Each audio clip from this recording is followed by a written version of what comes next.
Hey, everybody, and welcome back to the Sales Copywriting and Content Marketing Hacks podcast. I'm your host, Jim Edwards, along with my trusty co-host and podcast producer, Mr. Stu Smith. Welcome, Stu. Hello, Jim. This is podcast episode 181. That's 181. And I'm constantly amazed at our ability to just stick-to-itiveness on this, because 181 podcast episodes actually is something that's kind of noteworthy, I think. Yeah, I think so. It's been a few years of this. I mean, here's the thing. Even if only 10% of our podcast episodes were worth a crap, that means there's 18 good ones. How many people actually have even 18 really good podcast episodes? So, I mean, just the law of averages says that somewhere in here is some crazy good value for people, and that makes me excited. Absolutely. You know, it's like drunk monkeys on a typewriter doing Shakespeare. At some point, they're going to put the letters together in something in a way that creates something good. So good on us. Well, Jim, you know what? Something that makes me excited. What's that? Analytics. Analytics? Nice. Is that a girl you dated in college or something? Analytics. Yep. Okay. So here's the podcast topic. Okay. What are the metrics that matter the most for your business? Oh. Analytics, sales methods, where your avatar lives and how they consume media. There's so many things that we need to think about whenever we are trying to find our avatar. Yeah. And find new customers. Uh-huh. How are they finding you? Right. So metrics are more about whether or not your messages are resonating and your stuff is working. Now, I want to preface every single thing I'm about to say by saying that I got a D-. What did I get, Stu? A D- in statistics. I got a D- in statistics in college. This is no hyperbole. The teacher told me that they would pass me if I promised to drop out of the business school and go major in history or something else, but just to go away. And I said, okay. Now, D's don't get degrees, but I figured I could get a B to kind of even that out with a C. So the problem is when I was in college, and I was looking at numbers, there was no money attached to it, like no money going in my pocket.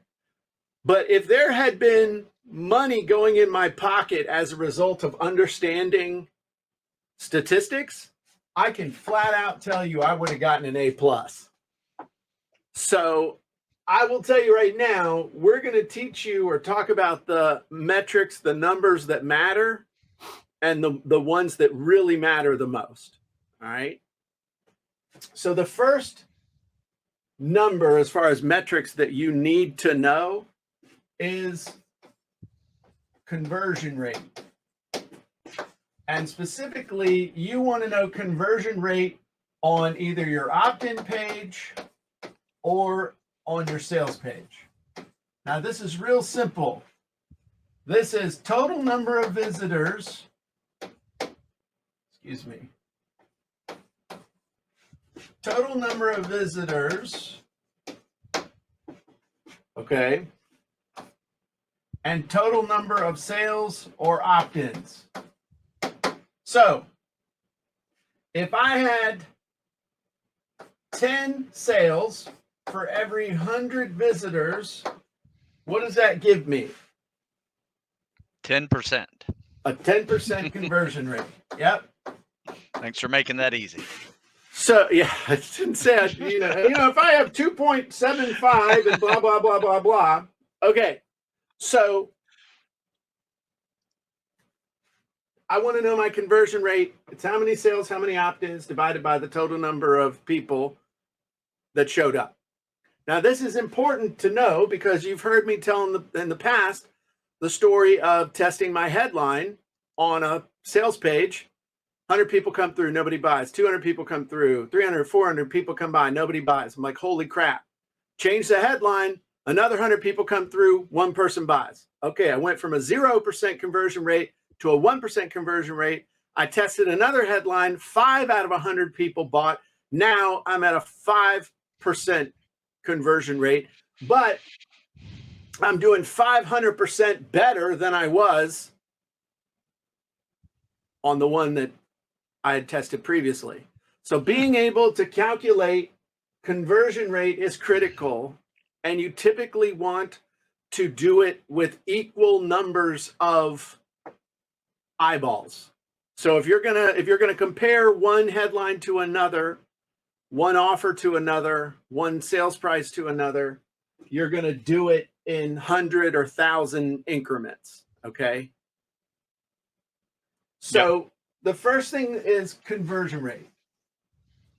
Now, the next one that you really want to know is very similar to conversion rate, and that is click-through rate. This is typically applied to, in our world, emails and ads. Okay. What is click-through rate? That is the total number of people who see your ad, see your email, versus the total number of people who click. So if 100 people get your email and 10 click through, what's your click-through rate? 10? 10%. Right. Yeah. Sorry. Wasn't fully paying attention. That's good. And if 100 people get exposed to your ad and 10 people click, that's a 10% click-through rate. Now, what's a good I knew you were going to ask that question. Everybody asks that question. Everybody asks, what's a good click-through rate is better than the one you're getting. That is typically what always trying to do better. And you just have to measure and see and always try and do better. Any number I give you, half the people would be like, whoa, I'm not getting that. And the other half would be like, oh, that sucks. And then the other half would be like, I have no clue whether that's good or bad. So like we got 3 halves in there. Yes. That's why that's the whole statistics thing. I just proved my point that I don't know statistics. You can't have 3 halves. Well, unless you take up your half in the middle, like some of the drivers here on these country roads. Yeah. So another metric that matters with email specifically is what's called open rate.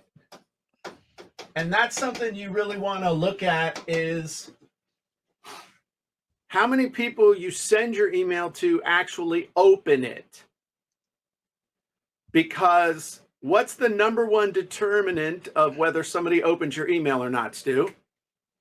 I guess your hook story offer or your subject line. Your subject line, right? Yes. So if you send your email to 1,000 people, let's say you have 1,000 people on your list, and 100 people open it, what is your open rate? 10%. 10%. I'm keeping this easy on purpose. I appreciate it. I'm not saying it has to be. Everything's 10%, 10%. Yes. So, and Susan is going to know. Susan, can I bring you in real quick? Ask you a quick question. Did you take statistics in college? Did you do better than a D-? Yeah, but I had the looming threat of having to go back home. Okay, well, I'm glad you're here. So we got open rate and we got click-through rate. What is the relationship between like the open rate and the click-through rate? Like, is that called something else?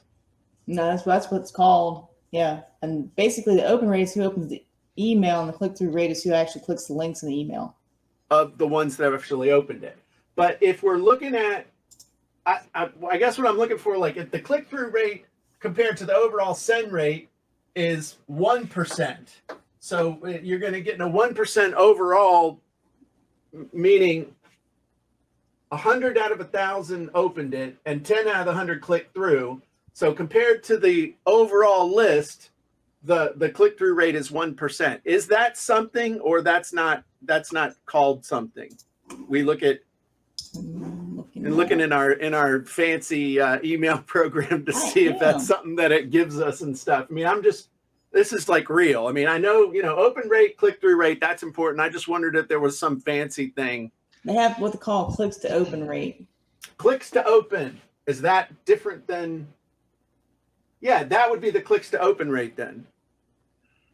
Okay. All right. It don't matter. Okay. Thank you, Susan. I appreciate that. You're welcome. Okay. So one of the things that this is going to help you do. So how do you use this? This would be the big thing. Like, how would you use just these numbers right here? If we went on to anything else, I'll tell you one other one. It's a big one, is ROAS. You know what ROAS stands for? No, it's not a disease you catch in a third world bar by being with unclean people. What does ROAS stand for, Stu? Is it return on? You got half of it. Keep going. Advertising. Sales. Spend. Oh, dude, you're 75% of the way there. Good job. Return on ad spend. Return on ad spend. Okay. This is like the big thing. Hey, what's your ROAS? And this has really became popular with Facebook ads, with Facebook, trying to justify the spending of $2,000, $3,000, $4,000, $5,000 a day in ads to people. It's like, oh, your ROAS, all that stuff. That's the big thing. And it's basically money in divided by the money out, okay, in ads. So if I make $110 and I spent 100, okay, what's my ROAS? It's 1.1. Okay. We'll just skip to it's 1.1. Gotcha. All right. So a ROAS, anything over 1, you're not losing money. Right. So this is critical for you to pay attention to your ROAS. But if you're only making a 1.1, you ain't getting rich. I mean, I love seeing the people get their $1 million award who spent, who brought in $1,050,000 and spent $1 million in ads. It's like, you're not a millionaire. I used to see that. No, I used to see that in real estate too. I mean, this is just, you used to see that with real estate agents. I knew real estate agents that were making $100,000 a year and were keeping 90 of it. And and this is back when $100,000 was a lot of money.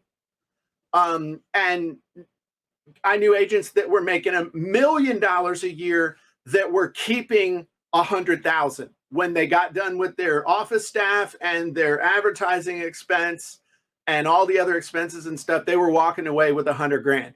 Which would you rather have? Walking away with 100 grand and have a life, or walking away with 100 grand and all the other stuff? It's up to you.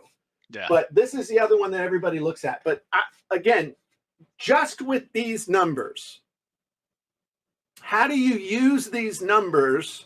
How do you track these numbers?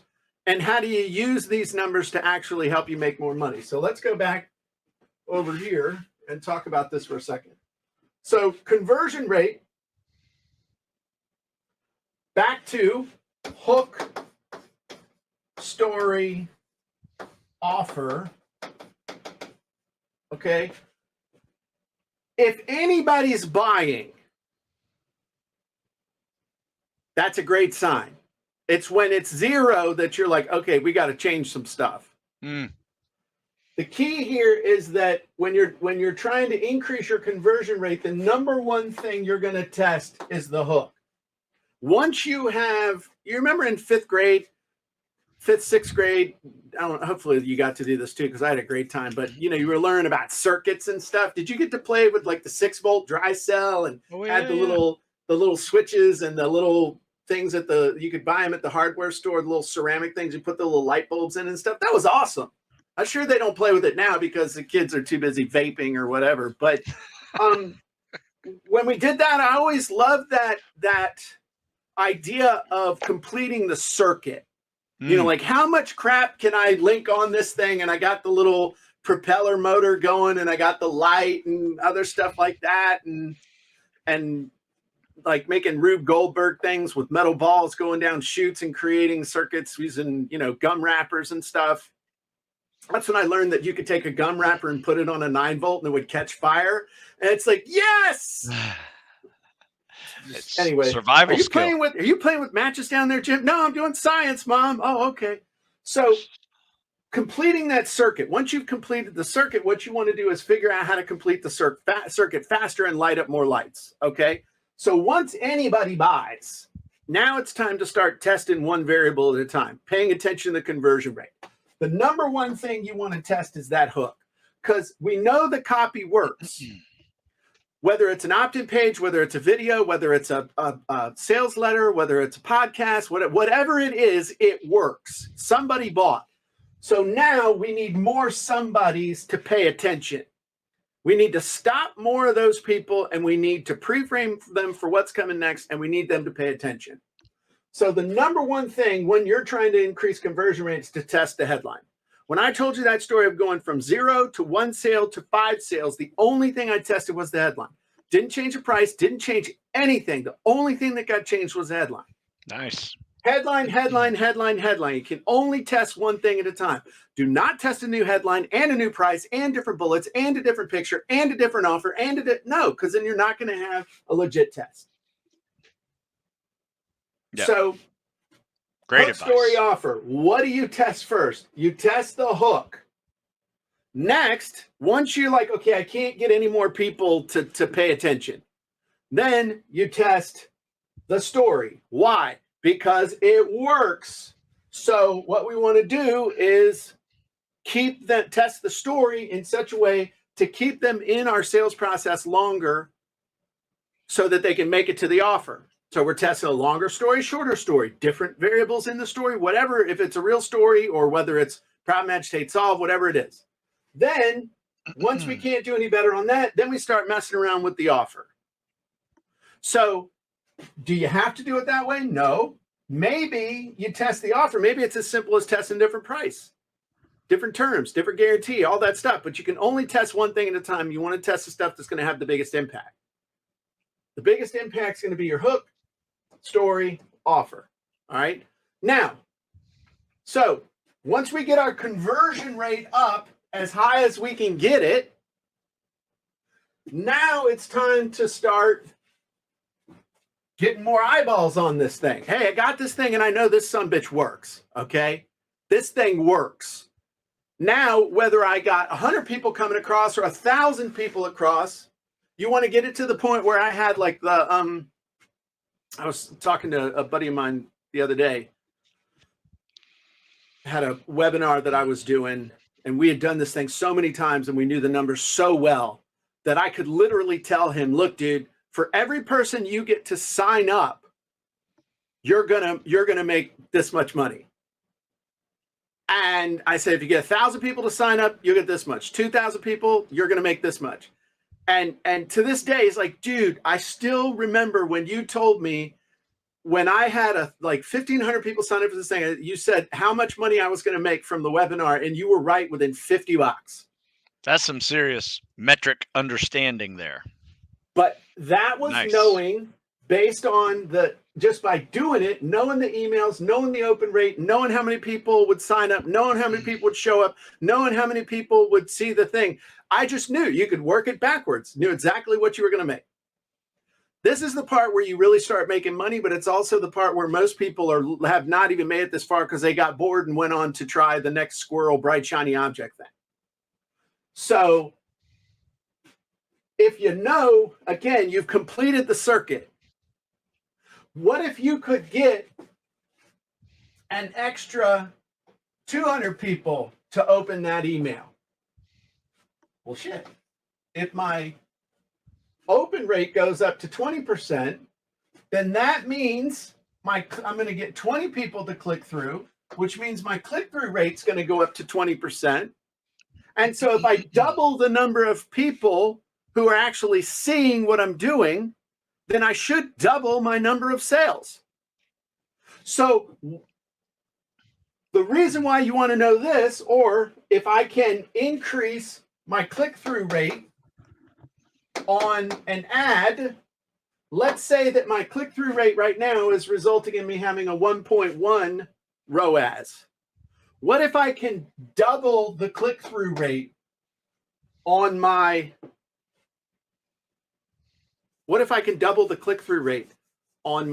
ad? What's that going to do to my return on ad spend? Well, if my click-through rate doubles, I'm not going to pay any more in ads. Okay. Yeah. If we're following this example, as other stuff, my click-through rate, let's just go with this, depending on the type of ads you're doing. But my click-through rate doubles, but my ad expense doesn't increase, then that means I'm going to bring in $220 because twice as many people are going to see it. So I'm going to make twice as much. So my return on ad spend is not going to be 1.1. It's going to be 2.2. Now I'm doubling my money. I'll do that any day. Okay, now there might be, again, there might be more. What if I could increase the take rate on my one-time offer? What if I could increase the take rate on my second one-time offer? Okay, so the last thing you want to understand is cart value. This is why we do what we do with setting up funnels and stuff. Because we might be selling a $29 ebook on the front end, but by the time we get done, the cart value has gone to $77 on average for people that buy. So I know I can spend up to $77 to make a sale and still break even. And that doesn't even take into account the back end stuff. So bottom line is this: you can bury yourself in metrics. But the only metrics that really matter are these. Conversion rate. How many opt-ins or sales versus unique eyeballs? That's the number one thing. Figuring a conversion rate on an opt-in page, a sales page, whatever it is you're doing, whatever the mechanism is. And then the stuff that you are sending to that, again, wherever you're sending something out, what's my click-through rate? What's my open rate? What's my open rate? What's my click-through rate? Ultimately, that's it. And how much money did I make? If you keep it simple, then look, dude, they built the pyramids with rocks and string and sticks. Now whether they used a ramp or they used a gajillion slaves or whether these, all that stuff is immaterial. How they did it doesn't matter. The technology, the calculations they did, it was basic geometry, it was sticks, it was stones, and it was strings. They built the pyramids. Yeah. All right. So conversion rate, click-through rate, open rate, return on ad spend, and cart value. How do you measure that stuff? Well, everybody and their brother has got reports for that. You got Google Analytics. You got link trackers. Facebook will make you insane with all the different metrics they want to give you to make you think that something's happening. Your 3-second views versus your 6-second views versus this and that and that and that and this. How many people saw it? How many people did what I wanted them to do? And how much money did I make versus how much money I spent in time or money? That's the stuff you got to remember and measure. Yeah. Any You thoughts? want to hear? You want to hear a more simpler thing that I measure? I would love to hear it. I mean, that is absolutely true. Conversion rate, click-through rates, all of those are very important metrics to know. But something that I did the other day, and I sent you a text or an email with it, and it was some pretty interesting things that I did not realize. Right. And it is real simple. I had 100% increase in sales last month from last month. That was pretty good. I was really happy with that one. Absolutely. And so I've been looking back like what I actually did to make that happen and still trying to figure it out. So 80% of my sales come from a mobile device, whereas Okay. 20% are from desktop or laptop.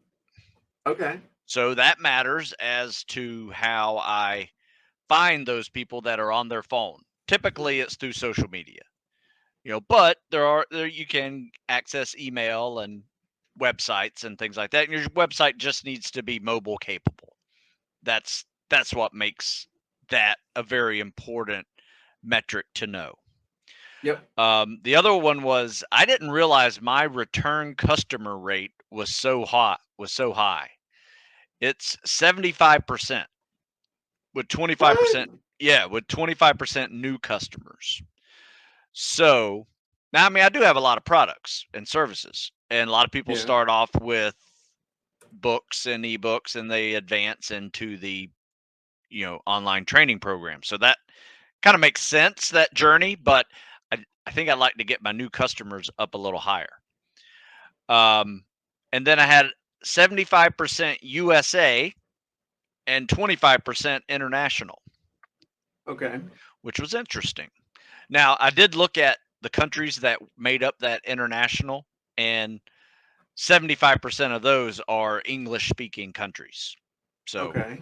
So it's not like I really need to worry about, foreign language translation, of any of my products yet. Right. Right. So that was a neat metric that just said, yeah, I'm going to keep focusing on America, Great Britain, Australia, and Canada. But those were my big ones, Jim, as well as, those are the big ones I looked at. And by paying attention to that, one of the immediate things that comes to mind is that you need to make sure that every single thing you do is mobile optimized. Yes. Because if you're not mobile optimized, you're shooting yourself in the foot. And you almost want to hope that you weren't mobile optimized, because if all your sales are coming and then you mobile optimize everything, it's like, we're going to get rich. Yeah. Let me think what else I look at. Conversion rates. Yeah, look at that one. Countries where they come from. And then social media sources. Instagram by far is my biggest social media source. So, and just by measuring that, if you weren't measuring that, then what would you think it was? You wouldn't know. No, I wouldn't know. I would probably guess Instagram, but it would be a toss up between Instagram, Facebook, and YouTube. Right. But now you also know, if you're measuring them independently, you can say, okay, well, I know my audience is on YouTube. I know my audience is on Facebook, but I also know my audience is Instagram. If you're trying to increase conversion on them individually and measure it, then you can see the difference. But you also can, there's time, energy, time, whatever. There's some BS they teach you in business school, like time, cost, benefit, BS or something. Yeah. It's like, hey, you know what? I could spend a whole bunch of time trying to improve my results on Facebook, but I could also take that time and just kick ass better on Instagram and call it a day. Because if 100, yeah, go ahead. It's because if 100,000 people are on Instagram and 10,000 people are on Facebook, and you're converting both of them at the same, increasing conversion on Facebook isn't going to have nearly the same effect as increasing like a 5% increase on Facebook is not going to have the same effect as a 5% increase on Instagram. 100%. So, that's that. Again, you don't have to be a statistics whiz to be able to figure that crap out. Yeah. And what this analytics showed me, or metrics analytics, maybe we can explain the difference of that, because I'm obviously confusing the two. Metrics are the numbers, and analytics is the thing that's used to gather the numbers. Okay, great. That's good. Okay, so what these metrics tell me is that my Instagram is 10 times stronger than my YouTube and 8 times stronger than my Facebook. Right. So that's a significant. So what you're saying is, Instagram, if you wanted to meet chicks, you go to a bar, not a convent. Okay. Yeah. Okay. Okay, good. There you go. Nice. Okay. I'm loving it. So, I mean, that's just saying, put your damn effort towards Instagram, maximizing that, than worrying about the stuff that's not working. That's what tells me. Yeah. You know, And that's where my audience is. You know, right. my audience is going to be more geared towards that. So Yeah. it just makes sense. Absolutely. Yeah. Well, cool. Well, this was good. This Yeah. was fun. I mean, so. it's funny how math is not a boring topic when it's your money involved. It's a boring topic when you don't see any kind of a relationship to what's going on. But all of a sudden, when it translates into do, re, mi, dollars and cents, everybody and their brother knows how to use one of them Hewlett Packard calculators. You remember those? The ones with all the damn buttons and stuff. God, I hated those things. You know, everybody's an expert or needs to be when it's your own money that's on the line and your time. And that's the bigger thing. This is not just about money, but it's about time. And, you know, we all are operating with the same 60 seconds in a minute, 60 minutes in an hour, 24 hours in a day. That is the single greatest equalizer in the known universe, is that whoever you are, you're operating with the same amount of resources everybody else every single day. And that is the most valuable resource you have, is your time, how you spend it. And so knowing these numbers, knowing the metrics and stuff is about managing your life too, not just the money. Yeah. And, you know, another interesting statistic too to read into is the age group of your avatar, because that completely explains why 80% of my customers are on their phone, and why you know, why 80% of my customer base is not 80. I guess it's significant. 10 times more of my customer base is on Instagram versus Facebook. But you also got to look at this though. And again, this is understanding your customers. You got all these young guys on Facebook. I mean, you got all these young guys on Instagram. But you got the older guys with more money that are on Facebook. I know. Absolutely. Absolutely. I can't neglect them. Getting a kid to pay you $500 a month to train them is a lot harder than getting a middle-aged guy that's trying to get back in shape to pay you $500 a month to train him. That is true. And so you got to also look at where the audience is, look at what the, you know, average customer value is and all that stuff as well. Not telling you to ignore things, just know who your avatar is, where they are, and what's happening.